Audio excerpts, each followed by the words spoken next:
नमस्कार, आप देख रहे हैं हिंदी न्यूज जंक्शन मेरे यानी कि हर्षिता बजाज के साथ।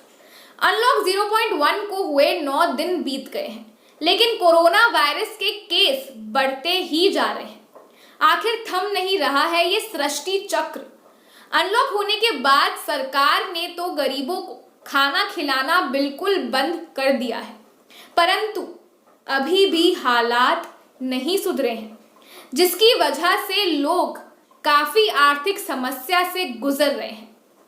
परंतु कुछ लोग समाज के प्रति अपना कर्तव्य अच्छे से निभाते हुए गरीबों की मदद करते नजर आ रहे हैं, जैसे कि मनोज परमार जी के नेतृत्व वाला मध्य प्रदेश का सबसे बड़ा सामाजिक संगठन अखिल भारतीय बलाई महासंघ विगत 2 महीनों से गरीब, मजदूर, दिहाड़ी करने वाले परिवारों को राशन वितरित करता आ रहा है।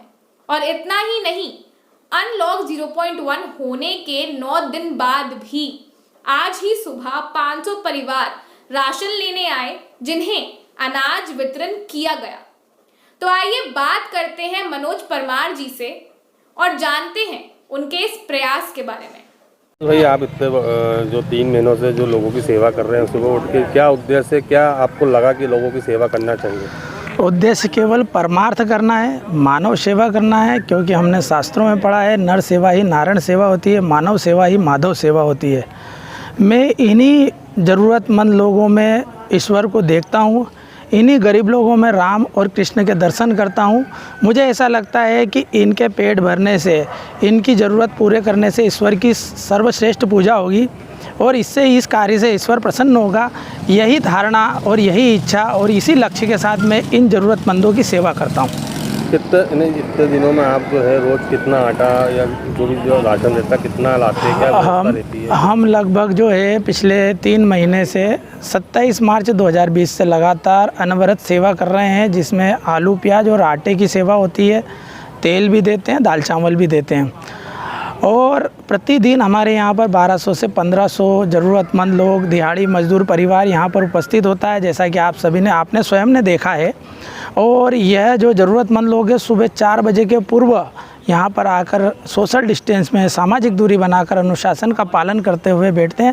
हमारे यहाँ पर सबसे श्रेष्ठ बात यह है कि हमारे यहाँ सभी लोग सोशल डिस्टेंस का पालन करते हैं, कानून का पालन करते हैं, अनुशासन का पालन करते हैं। आपके देखने में भी आया होगा। आगे आपकी क्या सोच है, आप क्या करना चाहते हैं, क्योंकि गरीब लोग हैं? जैसा कि मैं आपको अपने दिल की बात बताना चाहता हूं कि लॉकडाउन ओपन तो हो गया, दूसरा चरण भी ओपन हो गया, किंतु इन लोगों के काम धंधे चालू नहीं हुए। जब तक इनको व्यापार नहीं मिलेगा, व्यवसाय नहीं मिलेगा, नौकरी नहीं मिलेगी, तब तक ये भूख से तड़पते रहेंगे। जैसे कि काम वाली बाई, अब काम वाली बाई झाड़ू पोछा करने बंगलों में, मकानों में, संपन्न परिवार में जाती है। संपन्न परिवार के लोग अब उन काम वाली बाइयों को एक्सेप्ट नहीं कर रहे हैं। जिन लोगों के घर ये मजदूर ड्राइवर थे, उन ड्राइवरों को संपन्न लोग एक्सेप्ट नहीं कर रहे हैं। उसके बाद जो हमारे यहाँ पर मजदूर चौक हुआ करते थे, जो आबाद रहते थे, पलसीकर चौक, नवलखा चौक, आपका कालीन नगर चौक, ऐसे मजदूर चौक हुआ करते थे जो आबाद रहते थे सुबह 8 बजे से। अब ये लोग सवेरे से मजदूरी करने जाते थे, दिन भर का जो कमाते थे उसी का शाम को खाते थे। वर्तमान की ये स्थिति है कि मजदूर चौक आबाद नहीं हुए, क्योंकि व्यवसाय चालू नहीं हुआ, बिल्डिंग मटेरियल का काम चालू नहीं हुआ, मकानों और दुकानों का निर्माण चालू नहीं हुआ, जिसके कारण ये बेरोजगार है और बेरोजगारी के कारण भूखमरी की कगार पे। इस बात को हमें समझना पड़ेगा। जरूरी नहीं कि कोई बात शब्दों में बयां की जाए, जरूरी यह है कि भावनाओं को समझा जाए, उनकी अंतरात्मा को पढ़ा जाए और उनकी सेवा की जाए।